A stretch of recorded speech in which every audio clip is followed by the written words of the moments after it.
যে মই বৰ্তমানলৈকে প্ৰায় 5টামান বঁটা পাইছোঁ। ইয়াৰ ভিতৰত প্ৰথমতে 2011 চনত আমাৰ বড়ো সাহিত্য সভাৰ পৰা ৰাংচাৰ লিটাৰেৰী বঁটা পাইছিলোঁ। ইয়াৰ পিছত সেই একে বছৰতেই মই 2011 চনতেই সাহিত্য একাডেমীৰ বঁটাটো পাইছিলোঁ। মোৰ কাব্যগ্ৰন্থ অসাপৰ্ণী দৈমা জোনাকৰৰ নদী এইখন কাব্যগ্ৰন্থত। আৰু ইয়াৰ পিছত 2018 চনত ভাৰত জ্যোতি বঁটা প্ৰাপ্ত কৰিছোঁ। আৰু ইয়াৰ পিছতেই সেই একে বছৰতেই গ্ল'ৰী অফ ইণ্ডিয়া বঁটা পাইছোঁ।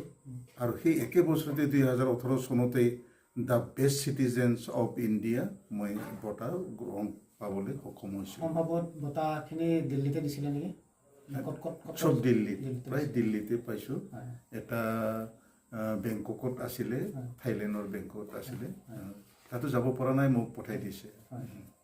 এতিয়া আপুনি আপোনাৰ যিটো অভাৱ অভিযোগ, আপোনাৰ যিটো মধুৰ হ'ব পাৰে বা তিতাকেহা হ'ব পাৰে, গতিকে তেনেকুৱা ধৰণৰ কিবা অভিজ্ঞতা বা স্মৃতি আছে নেকি যে আপোনাৰ জীৱনকালত মানে হাইস্কুলীয়া জীৱনৰ আগত বা পিছত এনেকুৱা কিবা দুখ দুৰ্দশা বা তেনেকুৱা বহুত অভাৱ অভিযোগ, তেনেকুৱা মধুৰ স্মৃতি আৰু কিবা তিতাকেহা তেনেকুৱা জীৱনকালত কৰ্মজীৱনত? যিহেতু মই অতি দুখীয়া পৰিয়ালৰ পৰাই অহা এটা সন্তান হওঁ, সেই হিচাপে যথেষ্ট আৰ্থিকভাৱে মই জৰ্জৰিত। আৰু যিহেতু মোৰ মা দেউতায়েও কেতিয়াবা গৰু চৰাই জীৱন যাপন কৰিব লগা হৈছিল, মানে কাৰোবাৰ মহাজনৰ আদি মাটি খেতি কৰি তেওঁলোকে জীৱন নিৰ্বাহ কৰিছিল।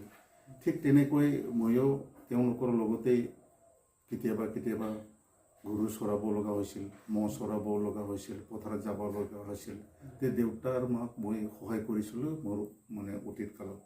কিন্তু মোৰ অতিকৈ দুখৰ কথা যে প্ৰাথমিক বিদ্যালয় মই পঢ়ি থকাৰ অৱস্থাতে মোৰ মাতৃটো বিয়োগ হৈছিল, মৃত্যু হৈছিল। থকা অৱস্থাতে মৃত্যু হৈছিল। গতিকে সেইফালৰ পৰা মই মাক মই সেইটো মানে নাপায় বা মাক মই বিদায় দিয়াৰ পিছত মই দেউতাকৰ লগতে থাকিলোঁ। ইয়াৰ পিছত মই যেতিয়া প্ৰাথমিক বিদ্যালয় 3য়মান শ্ৰেণীটো পৰীক্ষা দি, আৰু এই পৰীক্ষাটো তেতিয়া হৰাহাটৰ লিভিং পৰীক্ষা বুলি এটা আছিলে, তাতে মেট্ৰিকৰ নিচিনা লিভিং পৰীক্ষা তাতে দিছিলোঁ, পাছ কৰিলোঁ। পাছ কৰাৰ পিছত মই যেতিয়া ফুলনি ME স্কুলত ক্লাছ 4ত নাম লগাইছিলোঁ, সেই বছৰতে মোৰ দেউতা মৃত্যু হয়। নহয়, ক্লাছ 4তে। গতিকে প্ৰাথমিক বিদ্যালয় সাং কৰাৰ পিছতে ক্লাছ 4ত ME স্কুলত ক্লাছ 4ত সোমোৱাৰ লগে লগে মোৰ দেউতা যিহেতু মৰে, ইয়াৰ পিছত মই পঢ়া বাদ দি লোকৰ ঘৰত মই মৌগোৱাল থাকিব লগা হয়। তাই এইবছৰৰ পিছত মই আকৌ পুনৰ পঢ়িবলৈ মই চেষ্টা কৰিলোঁ যে কিছুমান কান্দি কাটি হ'লেও লোকক সহায় বিচাৰি যে মই আকৌ পঢ়িম, মোক যদি সহায় কৰে মই কামো কৰিম আপোনালোকৰ ঘৰত, যে মোক পঢ়িবলৈ সুবিধা দিব। যে আপুনি পদম পুখুৰীৰ কাৰ ঘৰত আপুনি মানে কামলা হিচাপে আছিলে, সেই মানুহজনৰ মালিকজনৰ কিবা মনত পৰে নেকি? মই মৌগোৱাল হিচাপে বাবুৰাম দৈমাৰী বুলি আছিলে, তেওঁ এতিয়া মৃত। তেওঁৰ ঘৰত মানে মৌগোৱাল হৈ আছিলোঁ।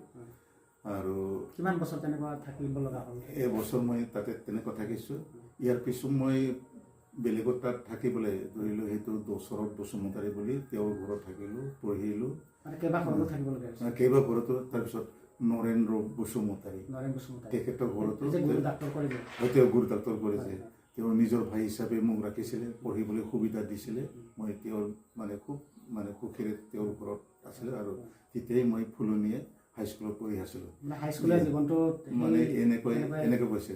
ইয়াৰ পিছত আনন্দ বাগলাৰী বুলি, তেওঁ যিহেতু আমাৰ লাংহিন পামগাঁও হাইস্কুলত শিক্ষকতা কৰিছিলে, তেওঁ মানে মোৰ দুৰ্দশা দেখি পেলাই মোক এদিনাখন মাতি আনি তেওঁৰ লগত থাকিবলৈ দিলে। আৰু সেই ক্লাছ 8ৰ পৰা মই তেওঁৰ ঘৰতে তেওঁৰ লগতে থাকি মই এই লাংহিনত থাকি এই ফুলনিৰ পৰা ক্লাছ 7 পঢ়ি ইয়াতে ক্লাছ 8ৰ পৰা শ্ৰদ্ধেয় আৰু স্বৰ্গীয় আনন্দ বাগলাৰীৰ লগতে থাকি মই 8ৰ পৰা মেট্ৰিকলৈকে। মেট্ৰিকৰ ৰিজাল্টটো কেনেকুৱা আছিল আপোনাৰ? মেট্ৰিকৰ মই 2nd ডিভিজনত পাছ কৰিছোঁ।